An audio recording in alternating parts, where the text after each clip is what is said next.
What's going on? It's your boy Sermon at Sermon's Domain on Twitter. Lil B has had a weird career. He's been very influential in hip hop, but he's never really gotten the credit he deserves. In part, I feel like that's on him because he's put out countless mixtapes over the years when he could have put them on iTunes and on Spotify, and I think that would have helped a little bit, like expand and get it out there, because a lot of these mixtapes are just available on Dat Piff or live mixtapes.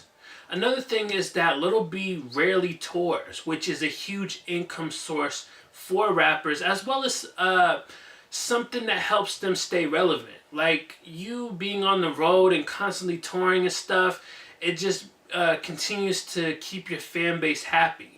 Now, I'm not saying that Lil B is upset about where his career. I'm pretty sure he's happy with where he's at in his life. But me looking on the outside, and I always felt like he could be doing more that a lot of rappers tend to do in order to get him the credit that he does deserve. So, in the past 2 years, Lil B has put out just a little bit of music here and there, not too much. The whole reasoning behind that was he wanted to get better as an artist, which is something that I respect.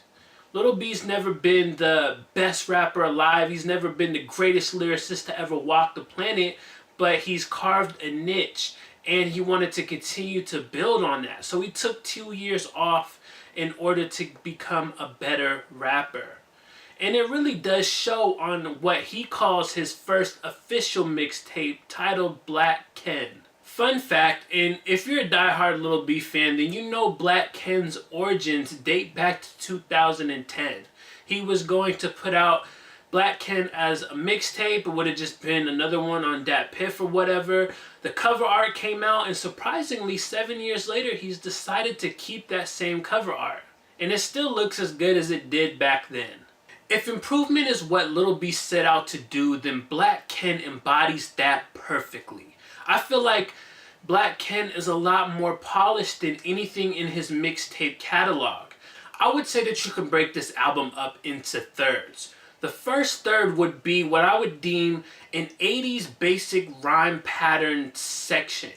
Like, this is where Lil B raps like he's Sugar Hill Gang or Eazy-E. Like, those type of styles that they had back then. And I think that is cool. I think this is the section where you see a lot of improvement, because before it was kind of like he doesn't really rap with the beat. Sometimes he's off beat, sometimes he just rambles, it feels. But this is where he really shows that he wants to be an MC. And he probably could have tried to emulate a different era or do something else, but I like that he did this because it does stand out. The second half of Black Ken is a lot of hyphy based music, a lot of partying, stuff that he's done throughout his career. The last third of the album is pretty much the old style of Lil B. You got records like Rawest Rapper Alive, where he's really rapping like his old mixtapes, like '05 Fuck 'Em, or damn, I'm really blanking. Lil B has so many mixtapes you can't even think about it. The Pink Flame, like so many different mixtapes, but I feel like that last third of the album is where those people that really like the mixtape Lil B are going to be satisfied. Now let me talk about my favorite songs, starting off with DJ Bass God. I love everything about this record, from the concept to the production. I think it's cool that Lil B did a record like this because it does really kind of connect to that 80s vibe that I was talking about earlier.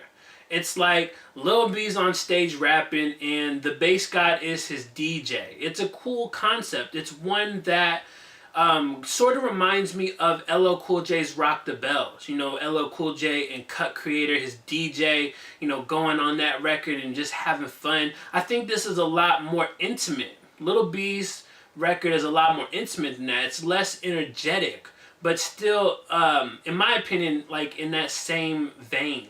My other favorite record is called Global, and it features I Love McConan.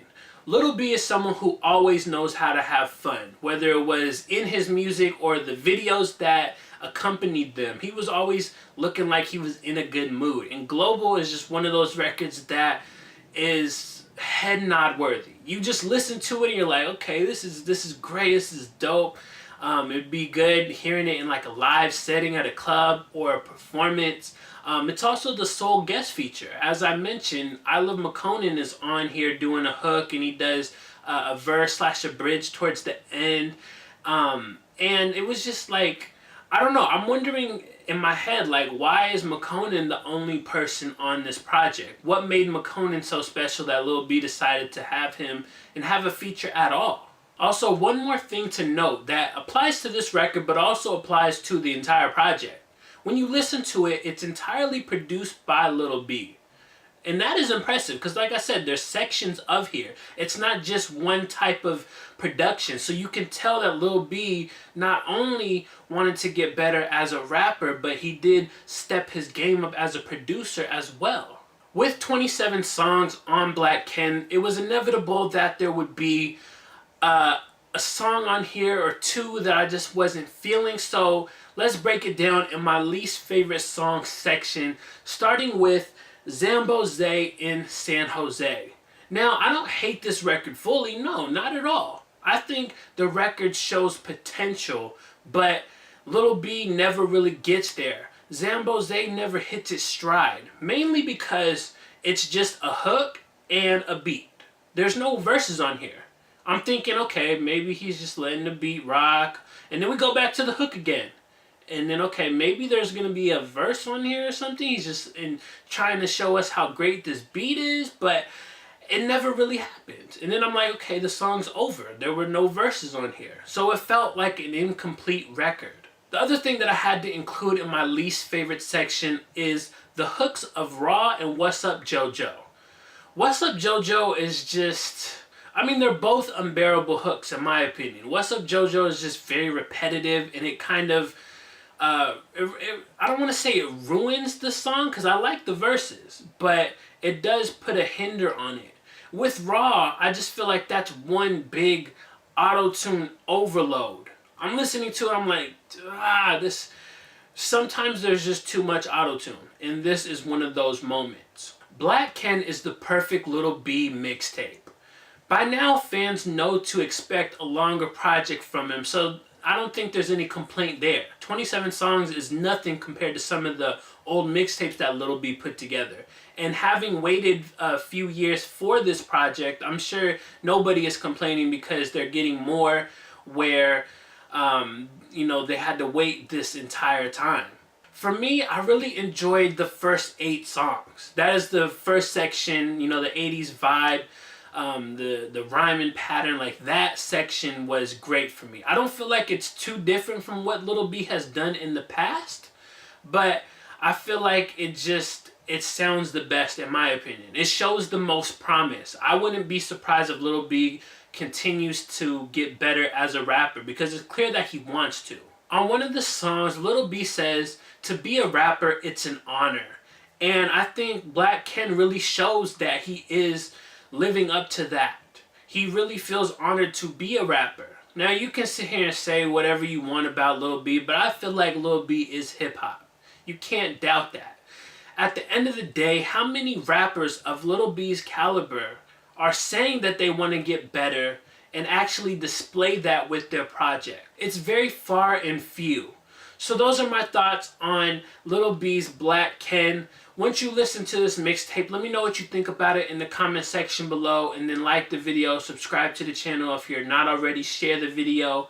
Follow me on Twitter at @SermonsDomain, and as always, thank you for your time. I appreciate you for watching, and until next time, peace.